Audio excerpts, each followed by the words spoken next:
Okay, this video is about Yogi Tea. It may come in a couple of parts. We'll see if I can do it all in one, but don't know how much time we'll have on this one. So, first of all, I'm just giving you a preview of the ingredients. This one is optional, the NSC. It gives it kind of a licorice flavor. It's not a requirement of the Yogi Tea. That's cloves. These are not the full ingredients per the size of the pan. This is the stock that I have. And I use dried ginger because actually you can do it fresh. But I find that the crystallized dried ginger, it lasts a lot longer in your cabinet. So I can use it and it just becomes regular fresh ginger with a little sweetness. And then the tea is a black Assam tea. Using standard Earl Grey is going to give it a very bitter taste. The Assam is a Indian tea of the black family. So it does have some caffeine, so you can monitor how much you want or don't want.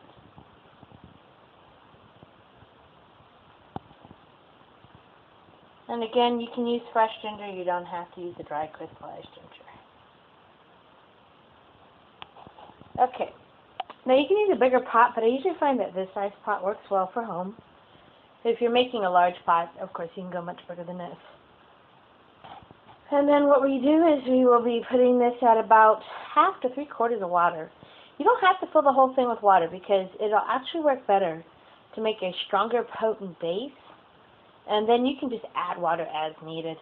So really 1/2 is more than enough. If you really feel you need to, you can go 3/4.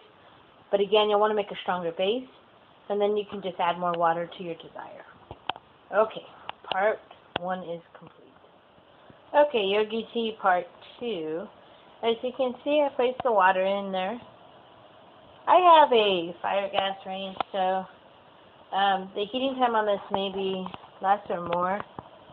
The reality is, though, rule of thumb, if you cover it, it will heat faster. You do not need to bring it to a boil before adding the ingredients. Unless you come from a place where your water system is not so well and you want to boil off all the additives first, like chlorine. Excuse me, if you have well water and you want some of the minerals to burn off first, then I'd probably bring it to a rapid boil for 3 minutes.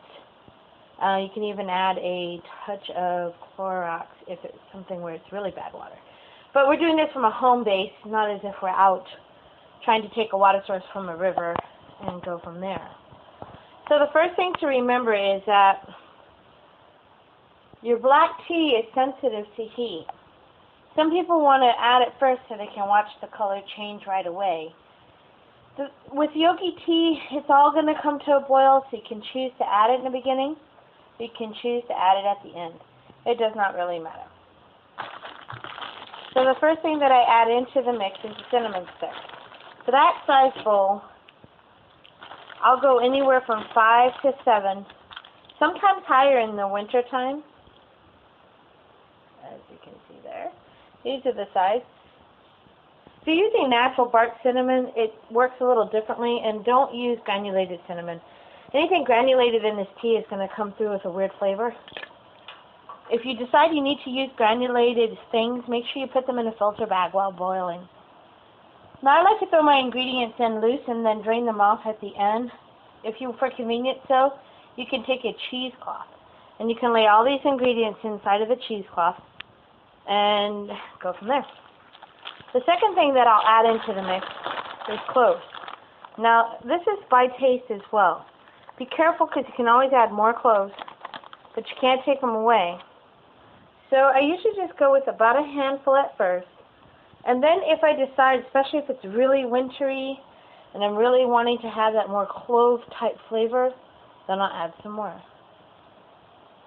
So as you can see there, I'm just adding them in. The water is heating up. And then I go on to the next ingredient. Now you can use black peppercorn, which is suggested. This is a dried peppercorn. It's more of a reddish black. It does not matter. You'll see here that I add quite a bit of the peppercorn.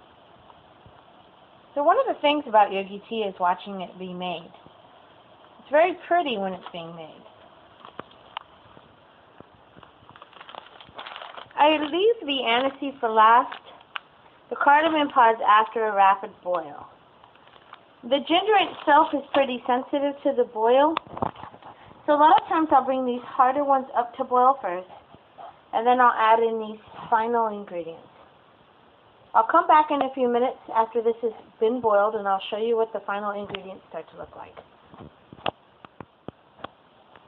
So part 3, which this will be the last part of the ingredient step. I wish this had smell-o-vision so you could smell what the ingredients smell like, but basically it's an aroma that will make you just want to have a cup as soon as it's ready. So you'll see here I have the aniseed, stars, some more cloves just in case I decide I want to add some more, cardamom pods. Now you can do cardamom seeds if you want. I like the pods, but it doesn't really matter. Sometimes it's about availability. And you'll see I put a big stack of ginger there. It is coming up in the fall season, so the ginger is very important. And then you'll see that I cut all the tags off on the tea. I do not take them out of your bags. It's a little easier to manage. It keeps the grit out of the pan. One more time, this is the pan. It's working on it. It's very pretty. It's very colorful. Hasn't come to a boil yet. As soon as it starts to boil, I'll add in the other ingredients. And then we'll come back one last time for a final taste. Okay, this is part 4. As you can see there, it's got some really nice color coming along.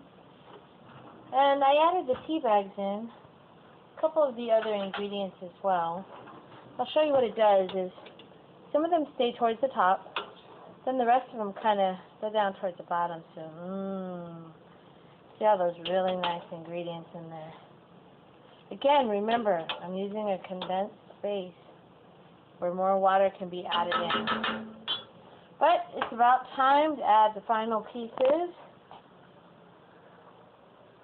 And I'm going to add the aniseed in.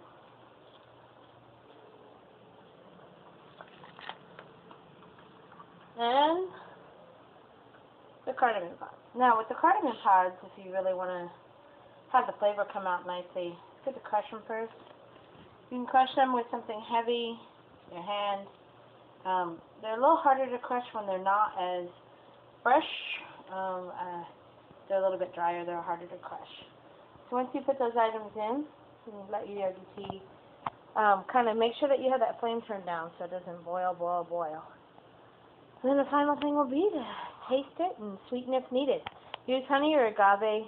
Taste it first though, because the sweetness from the cloves usually will do the trick. Wow, that smells amazing. Okay. So after adding the final pieces, isn't that beautiful? And then eventually all the ingredients will just drop down to the bottom.